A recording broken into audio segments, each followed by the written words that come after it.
Good morning. Welcome to Disability and Imago Day. I'm Charlene Courtois, Executive Director for the National Catholic Partnership on Disability in Washington, D.C. It is my great honor today to be able to introduce our three esteemed panelists, and I couldn't be happier that at this conference there have been two panel discussions with a focus on disability. So again, our great thanks to the De Nicola Center and for each of you for being present at this panel discussion. Our panelists will be introduced in the same order they will speak to you in this morning. First, we have Mary O'Callaghan. Mary O'Callaghan is a developmental psychologist trained in the area of intellectual and developmental disabilities. She currently serves as a public policy fellow at the De Nicola Center for Ethics and Culture and teaches as a faculty fellow in the Masters of Autism Studies program at St. Mary's College. She and her husband John have 5 children, including her youngest son who has Down syndrome and autism.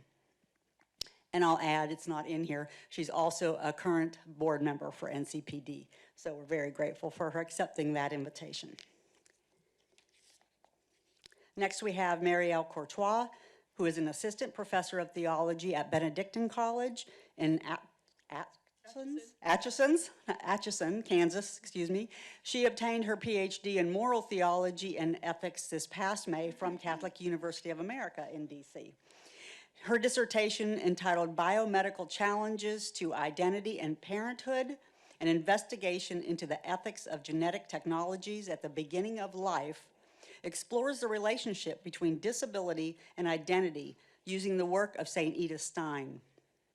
She received her Bachelor's of Science in Biology from Loyola Marymount University, and she received her Master's of Theological Studies degree from the University of Notre Dame, during which time she was a Sorin Fellow for the De Nicola Center for Ethics and Culture. Dr. Miguel Romero, Assistant Professor of Religious and Theological Studies at Salve, Regina University. He earned his BA from Colorado College, his MDiv from Fuller Theological Seminary, his Master's in Theology from Duke University, and his Doctorate in Theology from Duke University in 2012. From 2012 to 2016, Dr. Romero was a postdoctoral research fellow and theology instructor at the University of Notre Dame. Dr. Romero's research interests include moral theology, Catholic social teaching, philosophical and theological accounts of disability and mental illness, and the theology of St. Thomas Aquinas. And again, I will add, we are grateful that Dr. Miguel Romero served on our board for, I think, 2 terms. So we miss him dearly, but glad to see him again now. Please join me in giving them all a warm welcome.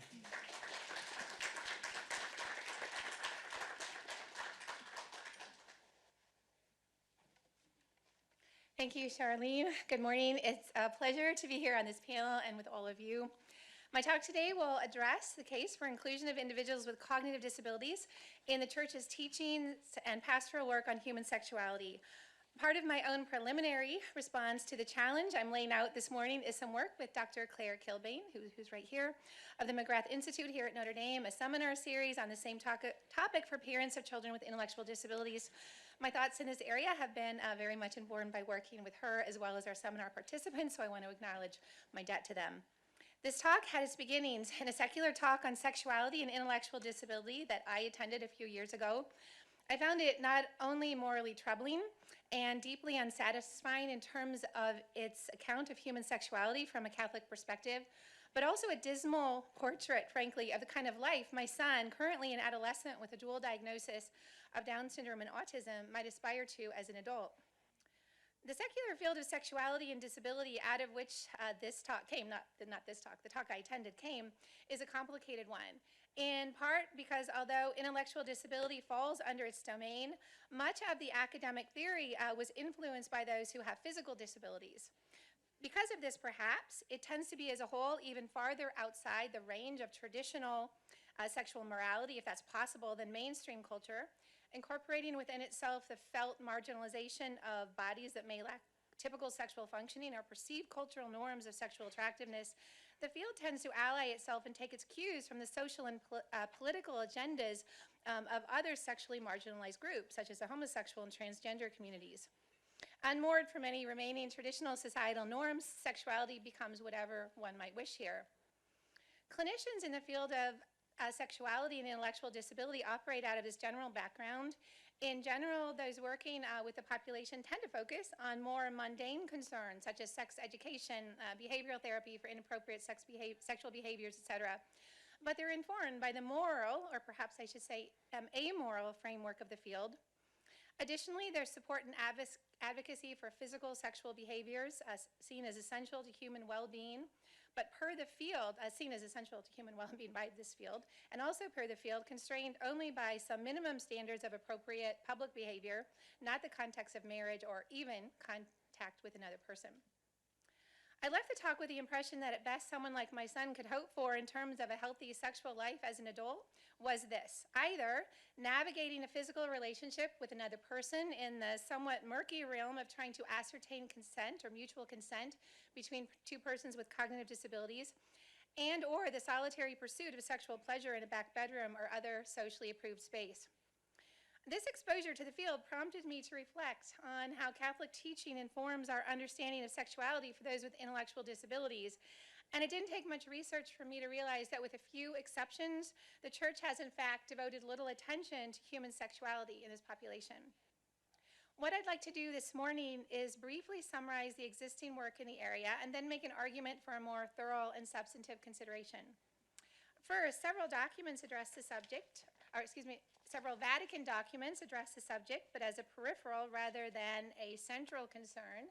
The first is the concluding statement from a Vatican conference on 2000 on the family and integration of the disabled. There are 4 paragraphs on sexuality, which make 4 important main points. So let me summarize each briefly. I'll put the whole paragraphs up, but take out the important points. First, a predisposition for a relationship is the basis for understanding the sexual life of those with disabilities. Second, these individuals need sexual education. Third, and related, there's a recognition of the need for moral education in this area, including some of the parameters of marriage. Finally, there's mention about the vulnerability of this population to certain unethical practices such as forced sterilization, etc. In 2004, Pope St. John Paul II repeated some of these same themes in an address to the International Symposium on the Dignity and Rights of the Mentally Disabled Person, with an even stronger call, I think, for addressing this topic. He notes that this aspect is often glossed over and reduced or even dealt with ideologically, when in fact the sexual dimension of the human person is a constitutive one, foundational to who we are in relationship with God and each other. Sexual education is viewed as critical for the person with intellectual disability, whose need for love is as least as great as anyone else's. So at this point, we might say the important issues have been framed, but there's not yet a substantial treatment of the topic, but a recognition that it merits theological attention. The need for a pastoral response, in particular sexual education and ethical protections related to sexuality for those with intellectual disabilities, is also proposed. Some 20 years after this statement, has any of this been realized? A fairly thorough search yielded, frankly, scarce work in this area. Let me summarize the contributions I found. First, one of the, I'm sorry, I missed Pope John Paul's statement. I'm sorry, I'm trying to keep an eye on this PowerPoint here. Okay. So here is a summary of the work in this area. First of all, one of the fruits of the 2004 conference was a publication of a friend of mine, Father Kevin Flannery, who gives a good treatment of the issues involved in marriage for those with disabilities, as well as an alternate model for a healthy integration of sexuality into community life for those who may be single. Complicating matters somewhat is that this idea of integration of sexuality into community life was explored more extensively in 1984 by Jean Vanier, who, as you may be aware, was accused of sexually abusive behaviors. He doesn't fit into the time frame on this slide, but I list him here because he was present at the 2004 conference, and his ideas influenced its proceedings as well as the other articles I'll mention here. His observations are relevant, certainly, but somewhat difficult to incorporate into current discussions. I'm also going to list here 2010 dissertation because I believe this is the only lengthy and probably one of the only treatments of marriage and cognitive disabilities that exists. Although it's not technically published, it can be accessed through the library at the Gregorian University in Rome, and it deals mainly with canonical issues related to marriage and disability. Finally, about 10 years ago, there was an outstanding article by the Fernandez brothers, one a pediatrician, the other a priest, who's actually currently the Bishop of Columbus, Ohio. From their respective experiences as a physician and seminary professor, they craft an eloquent plea for additional work on this topic. In the course of this entreaty, they made some substantive contributions of their own. Namely, they articulated some of the ethical debates involving disability and sexuality in the field of medicine, discussed the demands of human dignity of those with disabilities in relation to Catholic sexual teachings, and enunciated some of the misconceptions surrounding sexuality in those with disabilities, which I'll address in a moment. Despite these contributions, the Fernandez conclude their article by reiterating, to this point, collectively, the Church has not yet dealt substantively with this issue, as witnessed by the paucity of theological literature on this topic and its near total absence in seminary curriculum. Since this publication, I have not seen any more recent theological discussion outside of a handful of articles on Catholic bioethics websites or blogs concerning particular ethical challenges related to sexuality and disability, such as the use of contraceptives, etc. One theologian noted that Amoris Laetitia would have provided an excellent opportunity to address this issue, but instead we have the treatment of disability that's shown here on this slide. Although it's certainly true, and I've tried to highlight the main points, that family members with disabilities are a gift and an opportunity, those with disabilities are considered here as objects of love, right? Rather than as subjects who may participate actively in marriage themselves, for example. In sum, then, John Paul II's observation that the sexual aspect of those with disabilities is often ignored, glossed over, and reduced seems to apply today just as well as it did 20 years ago. Perhaps this is in part why there's been no pastoral work in this area. Both Vatican documents stress the importance of providing sexual education. Additionally, countless individuals and their families have questions about how to live out an authentic Christian life in this realm when a person has intellectual disabilities. Our preliminary meeting with the individuals within our diocese and now in weekly seminars with participants across the country have emphasized the need for pastoral support. For example, individuals with autism want their sexuality and related moral issues explained in terms they can understand. Parents want adaptive curricular ideas and materials to teach their children sexuality within the Catholic moral framework. Families need pastoral guidance to understand the requirements for marriage in the Church. Catholic resources such as educational materials for parents, curricula, books, etc., either on sexual education or on any related topic are non-existent, zero, as is pastoral programming. This was confirmed at a meeting we attended last February with diocesan leaders across the U.S. who work in disability ministry, as well as with current seminar participants. If any parishes or dioceses have worked on this issue, it's certainly been under the radar. This lack of theological and related pastoral resources, without question, represents a gaping hole in church teaching and ministry to children and adults with disabilities and their families. It's an important issue in its own right, but made more pressing because the gap is being filled in other ways. While we have been silent on this topic, the secular field of disability has not. There's an entire body of work, theory, and practice devoted to this topic, much of it at odds with our faith. Compared to the handful of Catholic articles that I cited here, there are literally thousands of publications in the secular field, as well as multiple sexuality curriculums, hundreds of resources, many of them online, aimed at parents of and individuals with intellectual disabilities. Google this topic and you'll find websites like the one here with curated lists of articles, videos, trainings, etc., all on the topic of individuals with disability and their sexuality. Planned Parenthood, for example, is a leading provider in this area.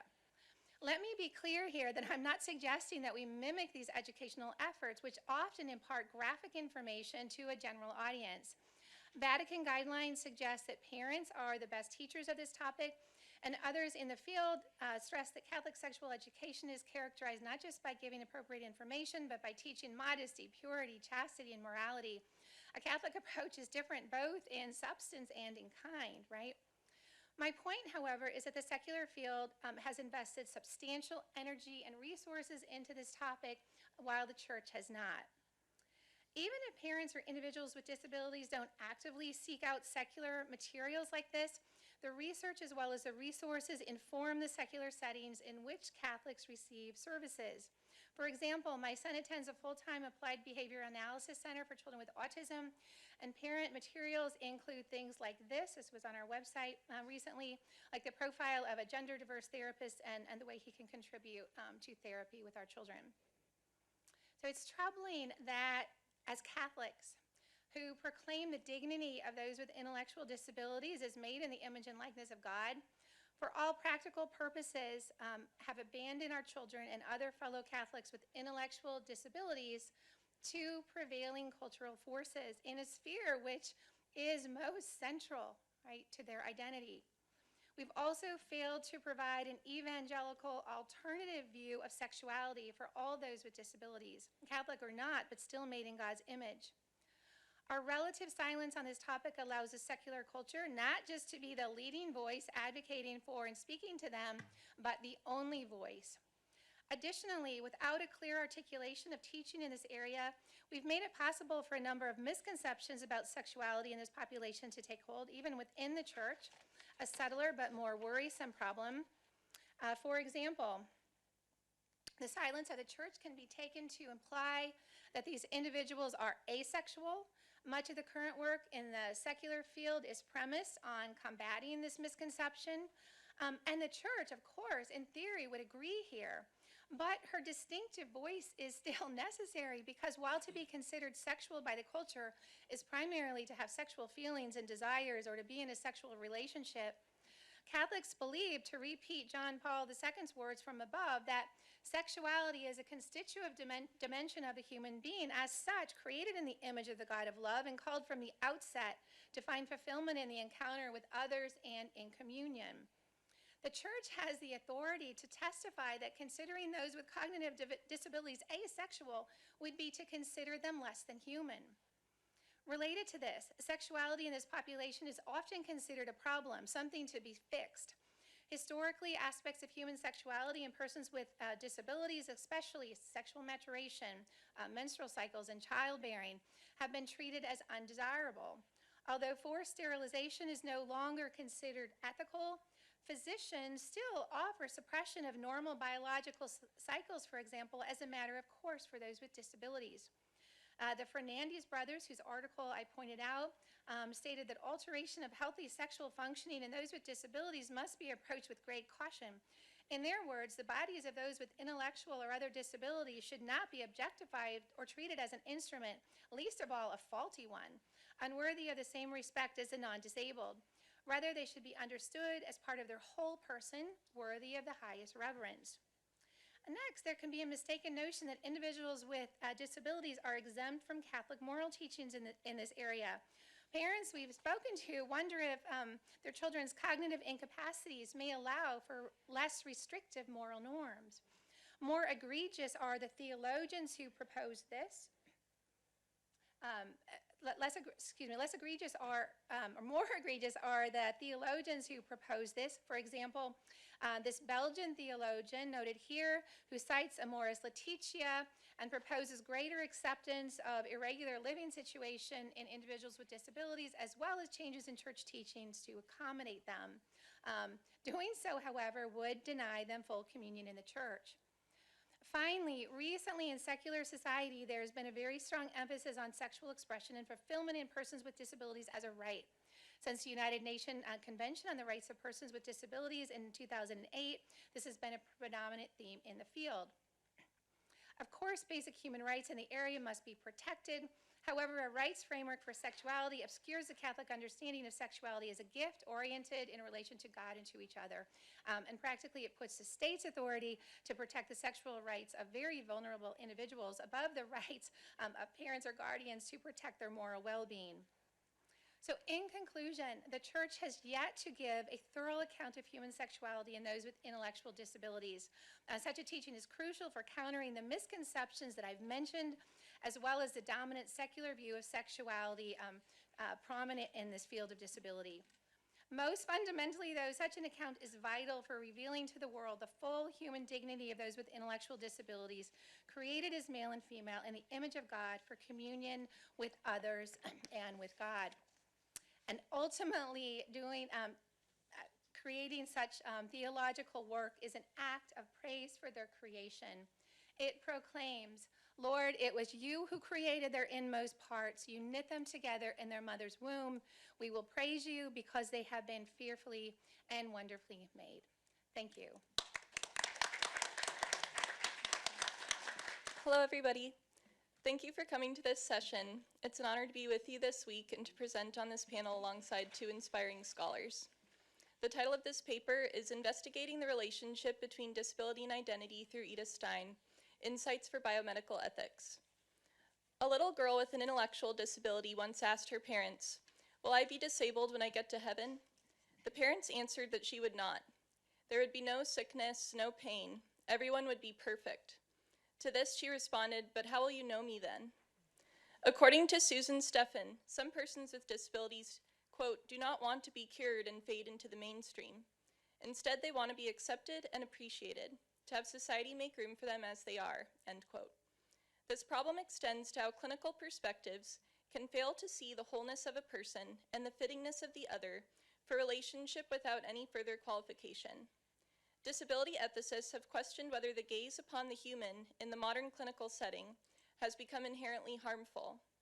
An increasingly pervasive model of medicine involves objectification and reduction of the human, with expectations for the body to work as unfailingly and efficiently as a machine. The pressures that contribute to eugenic undertones in medicine include those to conform to the economic engine and its desire for highly productive individuals that place the least cost on society. Motivations to remove disability sometimes reveal a dangerous inclination to remove the persons with disabilities, viewed as burdens to society. Voices within disability ethics question presumptions in medicine that threaten their existence and value, as well as demean the cooperative character of a community. Is an unconditional acceptance of all types of therapy in the clinic always morally acceptable? Medicine depends on an accurate anthropology in order to avoid a dangerous conflation with eugenic aims. I will explore insights from the philosophy of St. Edith Stein, also known as Teresa Benedicta of the Cross, for better characterizing the medical encounter. This approach considers the integrity of the human person and the extent to which therapy is, if ever, capable of fundamentally altering the identity of the patient. In turning to the significance of Stein's metaphysics for considering the relationship between disability and identity, it is necessary to assess two important contributions of her philosophical work, the concepts of the personally Keitzkern and essential being. On the question of human individuality, Stein was intent to hold true to the Christian concept of individual uniqueness before God. She understood that the implications of the idea that we each play a unique role in the body of Christ were not fully developed in philosophical pursuits of understanding the human person. She wished to take seriously that each person is made through the intention of a loving creator. Furthermore, she exhibited trust that God constantly works within a person's life to call the individual into personal relationship with him. She writes, quote, "What did not lie in my plans lay in God's plan. And the more often such things happen to me, the more lively becomes in me the conviction of my faith that from God's point of view, nothing is accidental, that my entire life, even in the most minute details, was predesigned in the plans of divine providence, and thus for the all-seeing eye of God, a perfect coherence of meaning," end quote. It is reasonable to presume that the same type of relationship to a providential plan can occur with accidents in the ontological sense. Quote, "The person's nature and his life's course are no gift or trick of chance," writes Stein, "but seen with the eyes of faith, the work of God. It is he that calls each individual to that which he or she is called personally," end quote.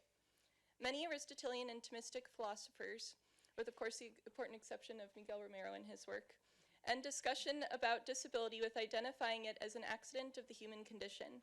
In other words, this technical philosophical categorization in and of itself would render disability as inessential to human identity. One can remove disability without removing something essential to what it means to be human. Stein allows us to consider a more complex question about the relationship of disability to the person. Even if disability can be considered an accident relative to the human form, can it really be considered an accident in relation to the individual form as associated with one particular body? Can one remove disability without removing something essential to what it means to be this human? Through the philosophy of Stein, we are able to confirm the inclinations of many individuals with disability, that disability can mediate the ways in which an individual comes to know oneself, the world around them, and even one's relationship with God. The notion that accidents do not contribute to personal identity can only be true when considering accidents from the vantage of a higher ontological category than the individual, and this certainly does not render qualities that fall into the category of accident from this vantage insignificant or meaningless for an individual. This is why Stein acknowledges, quote, "The species is embodied, realized in its individuals, yet nothing of the individual enters the species," end quote. One only encounters the species through individual instances from which the understanding of the species is to be extracted or intuited. Though the species is what gives content to the individual, the species is only known through an encounter with the individual. It is for this reason that a human's ability to understand something requires an abstraction toward the types of forms that an object fulfills at the same time as an encounter with a real object as it is in life, with both matter and form. Thus, an accident should not be considered as that which can be removed to better identify a person unless the person of which we are speaking is the essence of all persons as a whole. In fact, accidents, even if they do not derive from an essence, play an integral role in expressing the distinctiveness of an individual to the beholder. The individual herself does not constitute the whole of a species, and thus necessarily lies on a different level of ontological categorization. Accidents must exist in something else and are mutable features of that substance. They do not belong to the thing's essence. Nonetheless, the substance accidents can help an onlooker recognize it as a unique individual. Oftentimes, when disability is treated according to a Thomistic approach, there is a focus on how a condition such as cognitive disability or blindness constitutes a lack. It is despite this missing factor that the individual can still be considered a human person. Stein's ontology agrees with the existence of a category of accidental qualities that do not coincide with the species form and that may not flow from the essence of the individual. Nonetheless, these accidental qualities absorb a different kind of significance than they do in a Thomistic framework. Stein describes how there are some traits that may not be specified in the species form, though they are contained within it. These traits may be further specified in the individual in such a way that it would exclude other types of traits. The most important part of Stein's ontology for the purpose of this paper is that what renders us individuals for Stein are not only our accidental qualities, we are distinct at the level of our cores. For Stein, a part of the soul contributes to the individuality of the person. She refers to this part of the soul as the core of the soul in her essays collected in Philosophy of Psychology and the Humanities, and as the individual form or essential form of the individual being in her work Finite and Eternal Being. This core cannot be changed, except perhaps by God, but unfolds with time. The person receives his or her form from this deepest interiority. Though the soul as form is not meant to be independent from its matter, Stein sees in the encounter of the soul before God something quite remarkable. Quote, "When our earthly life ends and everything transitory falls away, then every soul will know itself as it is known before God, in the what, the why, and the whither, which God had in mind when he created this personal soul. And this is essential in the status which it has attained in the orders of nature and grace by virtue of its free choices," end quote. Though the soul may be incomplete without the body, God devotes intention, attention, and love in the creation of each soul. The soul before God is loved as precious and unique. One's uniqueness resounds in all aspects of one's being. All one's activity bears the uniqueness of that individual. A person cannot help but for their every action to bear the mark of his or her Personlichkeitskern. For Stein, unfolding involves a process in which the very meaning of a being is revealed. The essence is disclosed. The core of the soul could either be unfolded throughout one's life as one cultivates their true identity as gifted by God, or it could remain closed if one makes decisions in one's life to turn from the grace of God, thus impeding their true personality as gifted by God to develop. The human soul is a spiritual soul, which allows for the soul to have an inner life and to be capable of self-gift. It is this capability of the spiritual soul that necessitates it to have a uniqueness on the individual level and not solely on the species level. Unfolding and its important ontological significance for Stein explains how identity becomes known through time and through relationship. There are experiences that can threaten an authentic unfolding of an individual. We now turn to Stein's understanding of essential being. In order to appreciate the novel category that Stein offers of essential being, it is necessary to first take note of the distinction between potency and act. The difference between potency and act reveals pivotal insights about the nature of finite beings and their reliance on an infinite being. The life of a being necessarily involves a constant motion between potency and act. Only the divine being, God, is pure act, and it is from God that all other beings receive their potency and actuality.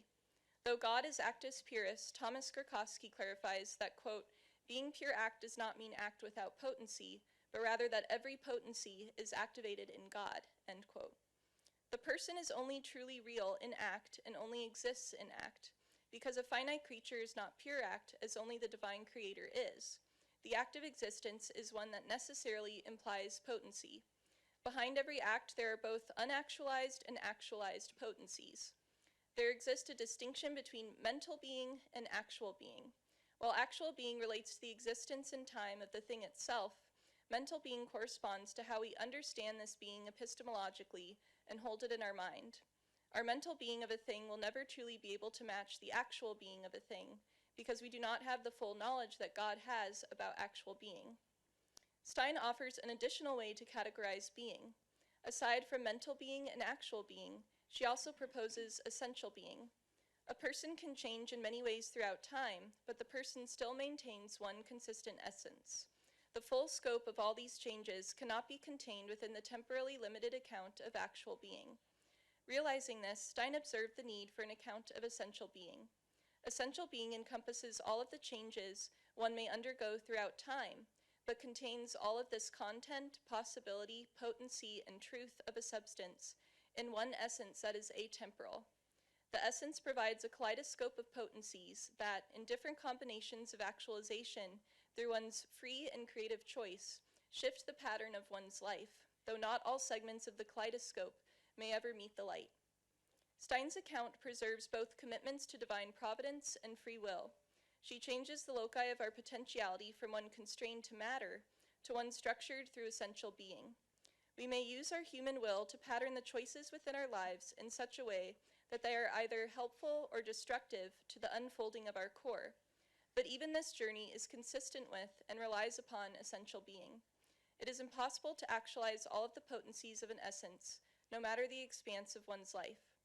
Though essential being does not undergo change, it coheres with change in actual being or mental being.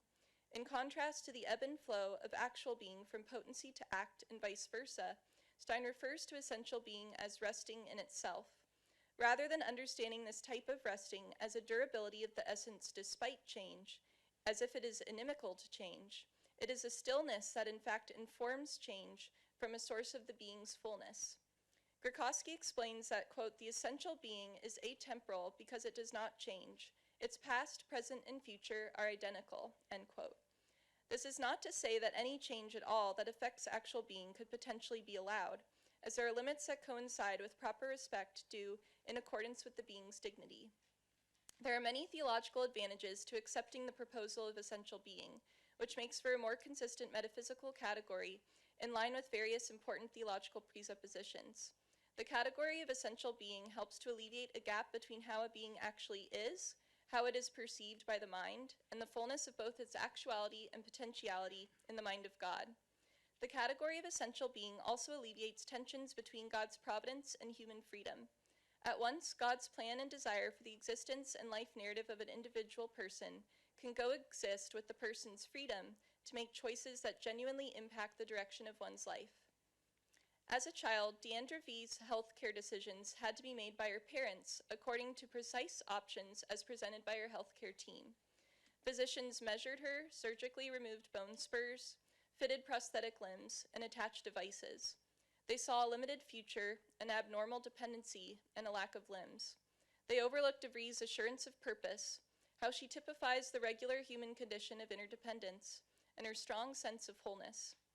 Though DeVries was satisfied with her mobility, physicians warned her parents that without medical interventions, she could never be normalized or independent, and they suggested that she would be ostracized from her community. After trying various prosthetic arms and deciding that they were more of a hassle than a help, de Vries put an end to the experimentation.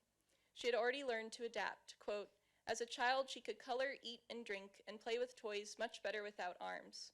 De Vries felt more disabled and less independent with the devices than without them," end quote. The contribution of Stein's philosophy of the core of the soul and its existence in the mode of essential being offers important insights for determining the permissibility of various medical interventions. On the one hand, it allows for an assurance that, even if an intervention has the potential to drastically alter the matter of a human person, the most important aspect of the person's identity will be preserved. Even after physical modification, the core of the person has not changed. Though experiences can impact how one's core unfolds and are therefore morally significant, they cannot fundamentally alter the core itself. Nonetheless, the ways we interact with a person, including the stories we tell that inform the person of their coming to be, impact the unfolding of the core. Our stories and interactions with others impact one's sense of self, which reveals a moral responsibility to attend to the truth of beloved creation. Stein leaves room for the possibility of a person to lose touch with his or her soul. This can occur when someone fails to live out of one's soul by succumbing to emotional distress or rigidity. Medical modification performed with a eugenic intention can risk soullessness for all parties involved. If theological bioethicists accept Stein's concept of the unchangeable core of the soul, then this would mean that they believe there is a limit to the extent that therapies can significantly change the identity of the person. There will always be a portion of the person's identity that remains untouchable by medical intervention. This is not to say that all technological interventions are licit, however. It is possible for some to fail to properly honor the dignity of the personal core. Whether a patient has a genetic condition throughout his or her life, or was cured of such a condition prenatally, the soul remains consistent, as created by God. Accepting Stein's concept of the core of the soul may allow us to realize that before or after any type of therapy, or removal or addition of any accident, the core is sustained.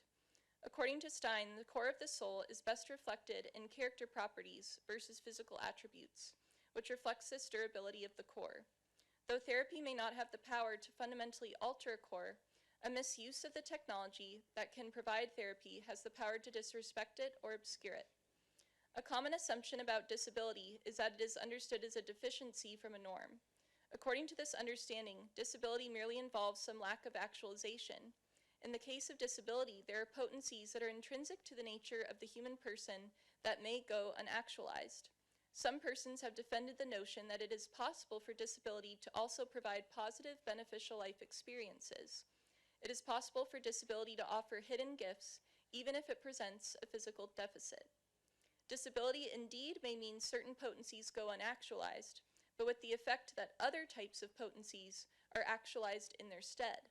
Stein recognizes this when she describes the properties of a community of persons with blindness as not blindness in itself, because one cannot say that the abstract concept of a community is blind. Rather, she shares properties of this community are born out of the individual member's blindness. Stein writes, quote, "It can be very well that this group possesses properties that are necessitated by the blindness of the individuals and that are to be found in no community of sighted people, such as their inner calm that might give blind people the insulation from the bewilderment of the visible world," end quote. No matter which potencies are activated, the individual human being will not be a perfect expression of the essence of the human being. Sometimes the experience of disability leads to the activation of potencies that would otherwise have never been actualized, potencies which may have a positive, negative, or neutral impact on the moral character of the individual. This is not to say that the impacts of disability on an individual are solely passive, or that the subject has no influence in the pattern of impact. Individual decisions and the personal kernel with which one is gifted will impact how one responds, grows from, tolerates, or celebrates life with disability. Like other life experiences, disability may bring with it negative or positive impacts on moral character. This positive impact may include fortitude, ingenuity, or self-acceptance, as one may have to define oneself against a culture that negates the dignity of persons with disabilities or find ingenious ways to make the world livable.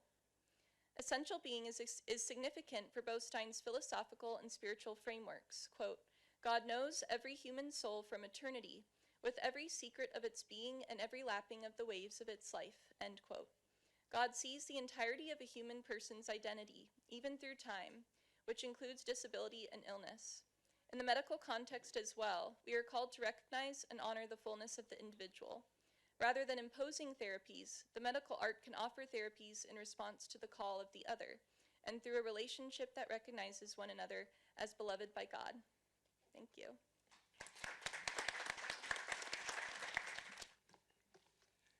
It's great to see the faces of so many friends. Some of you look a lot older than the last time I saw you. I probably look, yeah, anyways. Motley beauty. St. Thomas Aquinas on the diversity of human bodies in the state of innocence and some implications. So there is a pervasive worry woven throughout contemporary Christian theological engagements with disability. Are Christian moral convictions concerning the inalienable dignity of persons who have a disability at odds with traditional Christian doctrine on the preternatural perfection of humanity in the state of original innocence and the supernatural perfection of the body hoped for in the final resurrection? Is disability a corruption of nature? Does the glory of the resurrection constitute a eugenic erasure of disabled persons from the good news revealed in and through Jesus Christ? So in this short presentation, I'm going to describe some things that I think are really cool about St. Thomas Aquinas and Aquinas' account of the human body amid the unfolding drama of the history of grace. And I'm going to bring it into conversation with these concerns. So against simplistic caricatures of humanity before the fall and heterodox eugenic fantasies of humanity in the resurrection, the outlook of St. Thomas will be presented as a resource for Christians who recognize the goodness and beauty of our fragile flesh. I'm not going to go into it really at all in this presentation, but I just need to mention real quick, I do have a rule about this, and it pertains to my older brother Vicente. He has a profound intellectual disability. When it comes to theological talk about the fundamental nature, dignity, and happiness of the human being, my rule is whatever applies to him applies to me. Whatever applies to me applies to him. There is no us and them, there's just us. And any distinction between he and I on that fundamental level is probably heretical. At least that's a working presumption. So, whatever it can mean to understand disability theologically, the Christian approach begins with the singularly explosive fact that is the very heart and soul of Christianity. Namely, the fact of the incarnation, the divine word become flesh in Jesus Christ. In Blessed Mother Mary, we have a model and an exemplar of theological engagement with that fact. Standing at the foot of the cross, witnessing the consummation of her Magnificat in the passion of Christ, prefiguring in the ponderings of her compassionate heart the long train of memory and intense meditation, which is the wellspring and work of sacred theology. Nourished by faith in the truths revealed by God, the horizon of properly Christian and distinctively Catholic theological reflection on disability presumes and is governed by a number of fundamental beliefs about reality and specifically about the meaning, purpose, and perfection of human life woven into the whole of the cosmos. So, thinking with Aquinas on the dignity and grace journey of the human being to beatitude and formulated on his terms, three theological suppositions are particularly relevant to the puzzle of disability and the puzzle of the questions that I began with. So here's three. First, there is a God who is the first cause and final end of all things, from which flows ontological certainties concerning the fundamental goodness of every creature and our utter ongoing dependence on the merciful love of the Creator. So one key entailment of this cosmology is Aquinas' understanding that short of death, no defect of a corporeal good that is naturally due to the human being can erase the good, which is the subject of that evil, dignity as image, nor can it definitively frustrate the innate aptitude of the human being to be moved by grace toward our proper perfection, a likeness of beatitude. Second, created in the image of God, the human being is a composite creature, an immortal, rational soul existing in and through a corruptible body as a spiritual principle, the form of that body.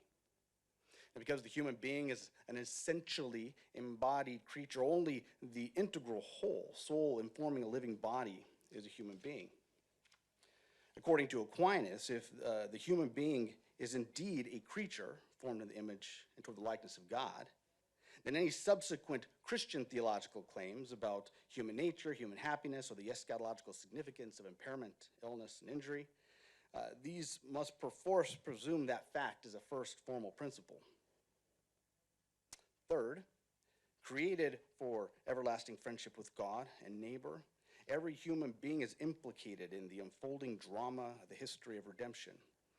The gift of original justice, the wounds of original sin and actual sin, the call to be healed and restored through Christ, and the hoped for consummation of beatitude and final resurrection. So this is not the place to go into a full-fledged account of bodily defect and infirmity according to Aquinas. That would take some time.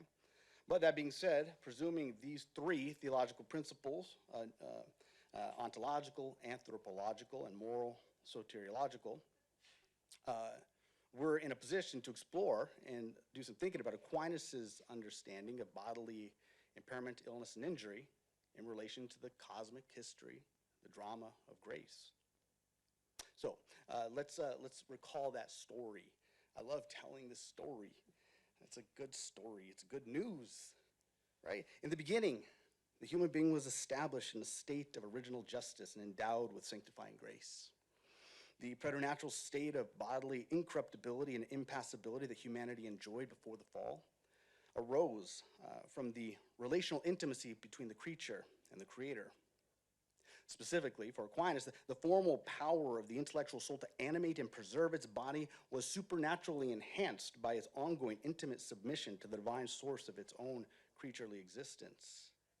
Now, Aquinas is keen to clarify, however, that this subjugation of the body to the soul and of the lower powers to reason was not due to something proper to human nature. Otherwise, it would have remained after sin. Rather, as Aquinas explains, the preternatural functioning of the body was among the benefits of original grace. So what this means is that for Aquinas, the preternaturally perfect condition of integral human nature before the fall wasn't merely a configuration of the body. Rather, it was a circumstance of the whole human being, soul and body, in relation to the Creator. So picking up from there, in the Prima Pars, question 96, article 3, for those who like that kind of stuff, Aquinas considers if there would have been equality between and among human beings in the state of innocence. And when he uses this word equality in this context, he's talking about uniformity, the absence of individuating differences. Would we have all looked the same? So as always, for St. Thomas, presuming the inalienable dignity and ordained supernatural end of every human being as image, and presuming the perfection of the universe, that the perfection of the universe consists in the diversity of creatures, Aquinas reasons that there must have been a diversity of bodies among primitive humanity. Specifically, Aquinas proposes that differences in food and of climate and even the subtle influences of the cosmos, he mentions the movements of the stars, that these would have caused manifold differences of bodily vigor and strength as humanity was spread throughout the world. Differences in vigor and strength, of size, of beauty, I'll say something about that in a second, and overall bodily configuration. Now, on physical beauty, in this particular context, as we try to unpack Aquinas' inchoate aesthetic theory, you can just have in mind a fullness of integrity, proportion, and clarity. If that's too much for you, just think of prototypical. On overall bodily configuration, he has the theory of the humors in the back of his head. So a balance of humors relevant to physiological temperament, personal disposition, the way you move, the way you style, your style, the things, the tastes you like. I don't know, anchovy pizza with something horrible like pineapple, right? Personal disposition and outward appearance. The balance of the humors would have expressed itself in the body. So in laying out this motley portrait of the primitive human family, Aquinas makes it clear there would have been no defect of body, nor fault of sin in those who happen to be physically weaker, physically smaller, unusual in bodily shape, or who happen to have an atypical temperament, disposition, or appearance. These individuating bodily differences were not a deviation from nature, but the necessary and fitting entailment of our corporeality, given the grace-capacitated end ordained by God. In other words, for Aquinas, diversity of bodies in the state of innocence was integral to the spiritual beauty of humanity. Now, according to this view, on Aquinas' terms, the integrity and proportionality of the human body, and all the ways it might be shaped and nudged and drawn by circumstance, this is indexed to the providential intent and purpose of the Creator, quote, so that the beauty of order will the more shine forth among humanity. The consequences of sin. So the divine gift of original justice was given to the whole human species, and because that gift was universal, the loss of that gift that followed from original sin was likewise universal. Now for Aquinas, the post-lapsarian infirmities of the human body and the possibility of bodily defect, these are the concomitant consequence of the loss of original justice that affects the whole human species, not just individuals. Understood in that way, the point of reference for the various kinds and degrees of post-lapsarian bodily impairment, illness, and injury, defect, that variously and unequally affect the whole of humanity, the main point of reference is the human being in the state of primordial innocence. Now, two things are important to understand about Aquinas' view on this. First, in recognizing this causal connection between the possibility of bodily defect and the wound of original sin, Aquinas vehemently, absolutely, without question, and unambiguously rejects the idea that any particular bodily defect of any particular person could be a direct punishment for individual sin. Let me say it again. Recognizing this causal connection between the possibility of bodily defect and the wound of original sin, Aquinas vehemently rejects the idea that any particular bodily defect of any particular person could be a direct punishment for individual sin. He does this in his commentary on Job. I have like several things I could read here. I won't do it in the interest of time. But to sum it up, Aquinas argues that it is unreasonable to regard the presence of some impairment, illness, or injury in an individual as visible evidence of that person's sin or vice. Number two, the benefits of grace were forfeited by humanity on account of sin, but not the benefits of nature, which includes the innate vulnerabilities and dependencies of the human body. Now, on Aquinas' terms, what this means is that it is unreasonable to presume that the point of reference for the whole of humanity in the state of primordial innocence is a creature or a community of creatures that are physiologically alien to the human species as we know it today. Now, just an aside on this interpretation of Aquinas that I have here, this dovetails with the Thomistic synthesis on biological evolution of the human species outlined by my friend Father Nicanor Austriaco. So picking up, reasoning on these terms, Aquinas offers his understanding of the relationship between the loss of original justice, the diversity of bodies before the fall, and the defects of body as we know them after the fall. Commenting on the effects of original sin after the fall, Aquinas writes, quote, when original justice is removed, the nature of the human body is left to itself, so that according to the diverse natural temperaments, some persons' bodies are subject to more defects, some fewer, although original sin is equal in all. In other words, this is a big deal, at least when it comes to reading Aquinas. I think it's a big deal. In other words, I like these kinds of things. In other words, following Aquinas, because the post-lapsarian disorder of the rational soul in relation to its body is universal, the diversity of bodies in the state of original innocence is the critical determinant for understanding the various kinds and degrees of bodily impairment we experience after the fall. Because the natural prelapsarian causes of corporeal variety persist, this motley beauty, because all these shapes persist, it's reasonable to speculate on Aquinas' terms that the congenital impairments, illnesses, and disorders that we know in the post-lapsarian state, that these are, at their root, good and beautiful corporeal differences that have been set in a state of disorder. Let me read that again. Because the natural prelapsarian causes of corporeal variety persist, it's reasonable to speculate on Aquinas' terms that the congenital impairments, illnesses, and disorders we know in the post-lapsarian state, that these are at their root good and beautiful corporeal differences that have been set in a state of disorder. Wounded fragilities, hidden glories, fractured beauties.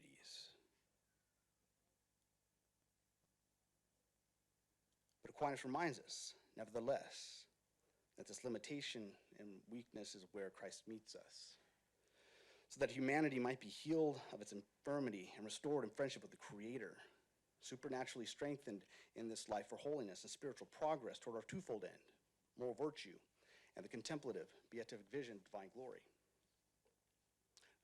We can say two more things about this. Looks like time will allow. About the life of the Viator, the state, the journey. And at least two things are important to understand about the way defects of body fit within Aquinas' account of the graced journey of the human being to beatitude. First, when it comes to the healing and redemption of humanity, no kind or degree of bodily defect instantiates a separate economy of grace. The good news is good news for everybody.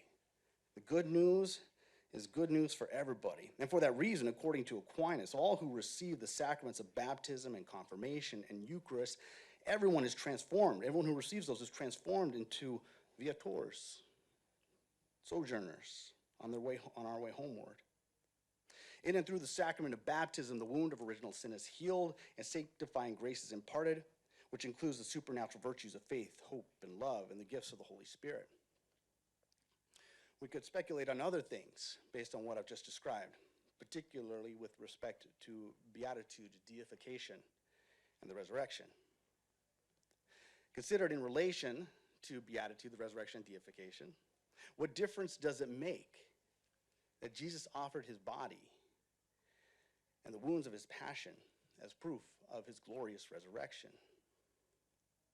Further, considered in the light of Christ's glorified wounds, what might we suppose about the redemption and perfection of the bodily defects and infirmities faithfully borne by those whom God has called in Christ? So, death and resurrection, soul and body are separated, and as death is the supreme bodily defect and maximum bodily infirmity to which a human being is subject. Now, because the rational soul is an immortal intellectual form, it continues to subsist after its separation from the body. The soul subsists, desirously awaiting the resurrection of its body. Now, according to Aquinas and the teachings of the Catholic Church, the souls of the blessed, separated from the body at the moment of death, are immediately in God's presence and immediately see God's essence, in which the complete and perfect happiness of the intellectual creature consists. Because embodiment is natural to the human being, and because the separated intellectual soul remains ordered to inform a body, the resurrection body is integral to the beatitude of the whole human being, not just the beatitude of the separated soul. And Aquinas distinguishes between the intensive and extensive beatitude of the human being. The perfection of the glorified soul overflows to the body, perfecting and glorifying the body in its operations. Now, for Aquinas, the resurrection is the perfection of the soul in relation to its body. It expresses and makes manifest the explosive brilliance of the soul's beatitude. And Aquinas maintains that there's an essential continuity between our mortal body and the resurrection body. It is the same body because the rational soul is its substantial form. The soul is the guarantee, the anchor of personal identity in the separated state, insofar as the body is the expression of the soul in matter. So Aquinas' account of the continuity of identity and the preservation of individuating corporeal qualities in the case of women has interesting implications when considered here in relation to the primitive corporeal diversity of the human species. I have another list. It gets real interesting, but for time I won't do that, of some passages. We can circle back if those are interested. But to summarize, by Aquinas' reckoning, individuating bodily characteristics that are environmentally caused by food, climates, the subtle influence of the cosmic forces, as was taken by Aquinas to be the case in the sexual dimorphism of the human species. These all manifest the ordered beauty of the whole and will manifest in the resurrection bodies of the blessed.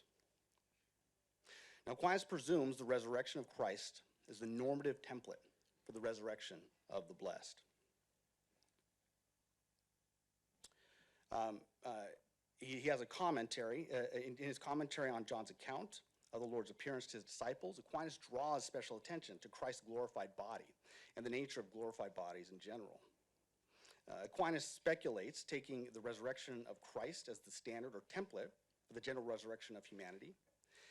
And he reiterates, in brief, his understanding that glorified bodies in the resurrection will have the same nature as non-glorified bodies, flesh and bones, blood, palpable and sensitive, while nevertheless being incorruptible, impassible, agile, luminous, and subtle.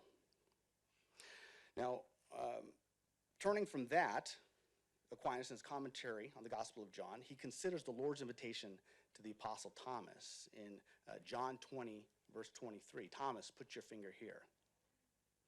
Aquinas underscores the significance of Christ's glorified, open, and palpable wounds. There, and as well as elsewhere, Aquinas teaches that the wounds of Christ challenge us to deeper theological reflection on at least three questions. And in light of the connections I've described earlier, first, let me walk through them, 1, 2, 3. First, question 1, how can we say that a wounded body, like that of the risen and glorified Lord, manifests the perfection of glory?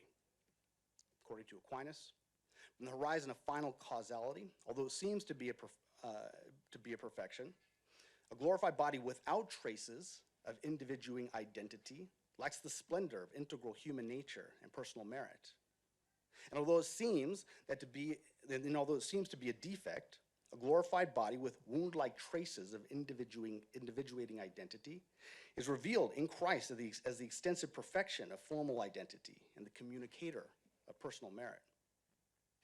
Number 2, with respect to the Christian creedal affirmation of the bodily resurrection of the dead, how will personal identity and individual merit relate to the various wounds and pains of the holy martyrs? Well, Aquinas' response is this: without hindering or obscuring the holy intent of the intellectual soul, shining with the immense beauty of virtue, and perfect in his confirmation to the glorified wounds of the Lord Jesus Christ, the individuating vestigia vulnerum of these holy martyrs will remain as meritorious crowns of splendor. Beauty marks, as my friend Paul Gondreau says. And third, how is it that an impassible, glorified body can touch and be touched?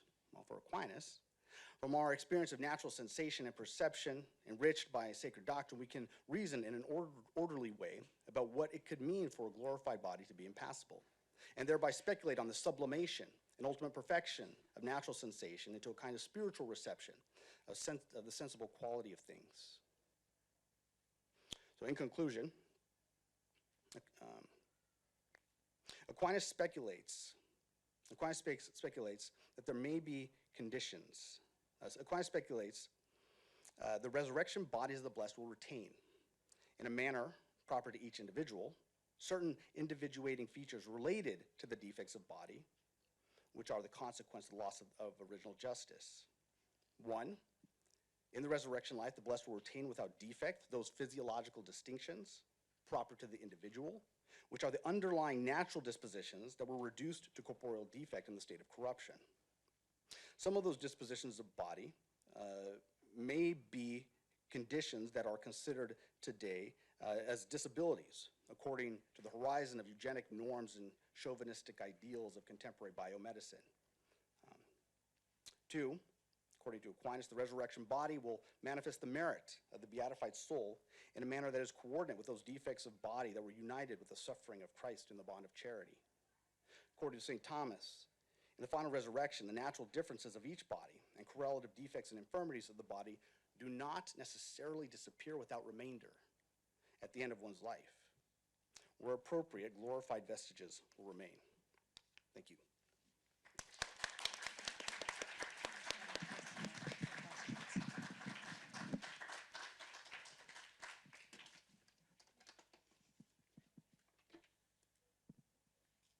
We do have time for some questions. So any questions for a specific panelist or in general? And I'll bring you the mic.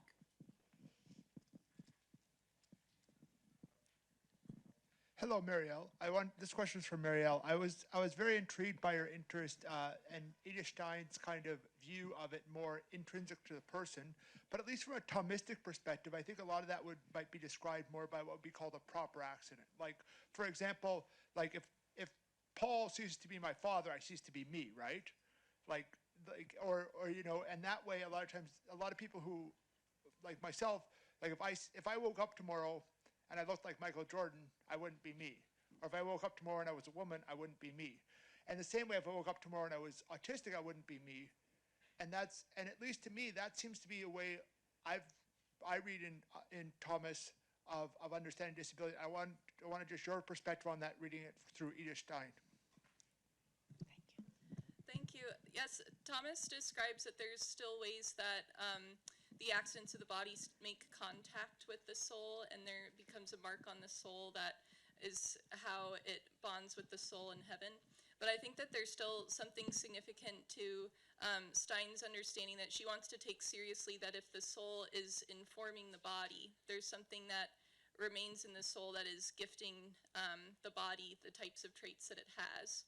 And I think the idea of the core unfolding and this dynamism between potency and act is important to how we understand certain traits that might be able to be removed, especially if we come to think of more invasive types of procedures like genetic manipulation that might be able to heal certain disabilities of a person before they're even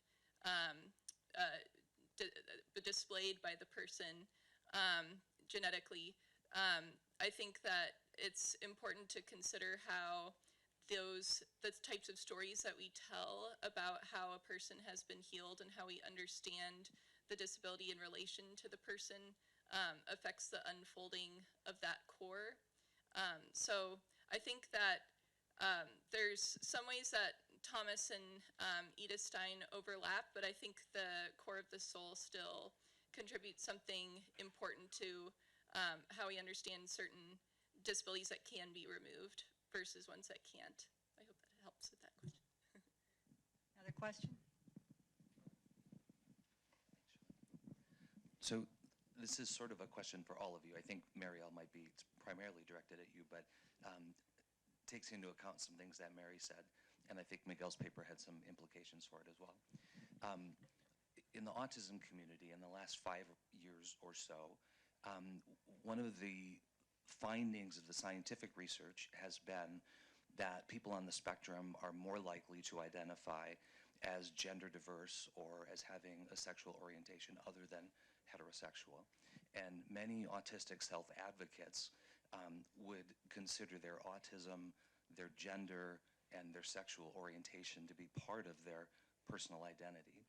So I'm not familiar with Edith Stein's metaphysics, so I'm just going to sort of draw on what I think I heard in your paper, but I'm curious about how we would know what is part of a person's essential being or core being and what is not, so that we would have some guidance about whether it is appropriate and moral to intervene either therapeutically or pastorally.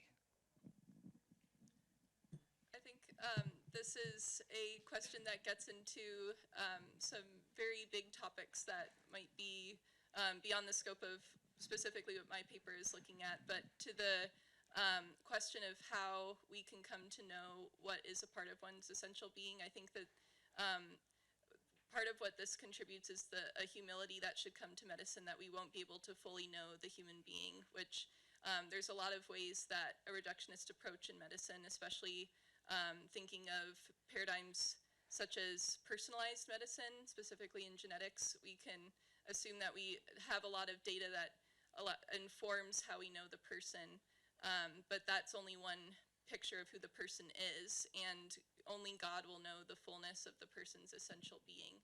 So I think for those types of medical questions, I think it's helpful to use a framework of an intrinsic morality of medicine, which I think really fits well with Edith Stein's anthropology that she describes about medicine becoming a response. So there's a call and response dynamic between an indication of suffering on behalf of the person and then a response by the physician according to the internal goods of medicine that shape how the physician knows their role. And I think both of those are needed in order to have a true medical relationship, which I think opens up to a way to answer some of those further, more complicated questions.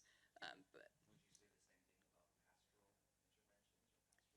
yeah, I think that medicine provides a very beautiful paradigm of human care, and medicine needs to take account of that they're providing an example to, especially because one often comes to the hospital setting at the most difficult points in one's life, that they're providing a sort of training to families about how to care for and to accompany a person in these difficult points. So I think it does provide, there's limitations to the epistemology that medicine can use to know the person, but it's still setting an important example for other types of care, including pastoral care. But you need all of these types of care to fully care for the person.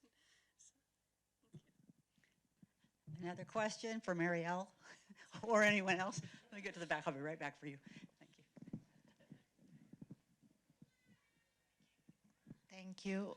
This is a question for Mary. I don't know, it's a more practical question. I work as event manager, so I realize in my team, I have a lot of servers, bartenders, that they are in a spectrum not that notorious of autism or other mental or intellectual disabilities. And I don't know if you have an advice, how can I, because I realize I cannot give them the same workload that, I mean, a regular person. And also, how overcome the barriers of the obstacles to communication, because I want to include more people like that.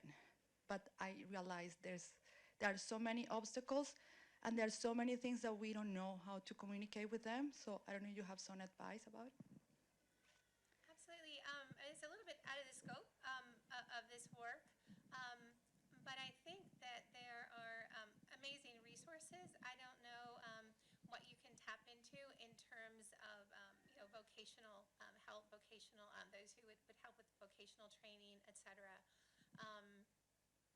Yeah, I guess I would just say that there's some very good resources out there. I think it's important that you that this is a desire of yours to communicate with them, certainly. But I don't have any, and it's very difficult because there's such a broad community of those with disabilities, and communication needs are so unique to the individual. Something that may work with one may not work with another.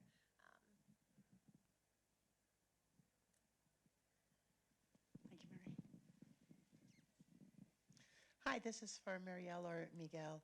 In your presentations and understanding of God's providence with disability, is there any kind of, qualitative difference between being able to live with a disability and having a deadly birth defect? Being able to live with a disability? So what you all have been talking about today is how do we understand God's providence for someone who has a disability? Is there a difference in your understanding for someone who is born with a birth defect that's going to kill them? So if someone's born with a birth defect that's going to kill them, is that how do I understand something like that in relationship to what I described, but what I take to be Aquinas' outlook? Shoot, I don't know. My quick hot take is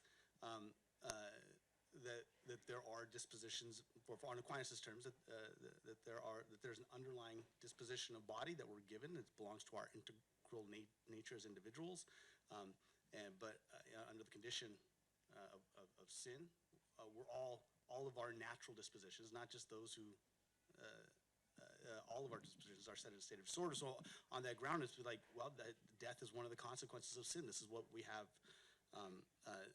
this is the claim made by the church, death, and in Scripture, death is one of the consequences of sin, and it happens to us all eventually. We're not going to get out of this life alive. I use this framework that I presented in looking at prenatal genetic interventions and the question of what types of interventions should be permissible versus impermissible. So one of the categories that I look at is life-limiting conditions where there's a genetic disorder that if the child has this genetic disorder, they're likely to die either before birth or soon after birth. And those are a category that I think would be permissible for genetic therapy. And I think that that's a good example of ways that the different potencies of a person can be actualized in different ways. And there's probably still some way that even that disability, if it's healed prenatally, will be reflected in the identity of the person before God in heaven, because it still remains one of those potencies of the person. But it doesn't encompass all that there is to the identity of the person at the same time, which is why it would be in healing them, it hasn't truly changed their identity because there's still the core of the soul that is sustained. So that's, I think, one way to go about answering that question. Thank you. Again, a round of applause. I think we're out of time. I apologize.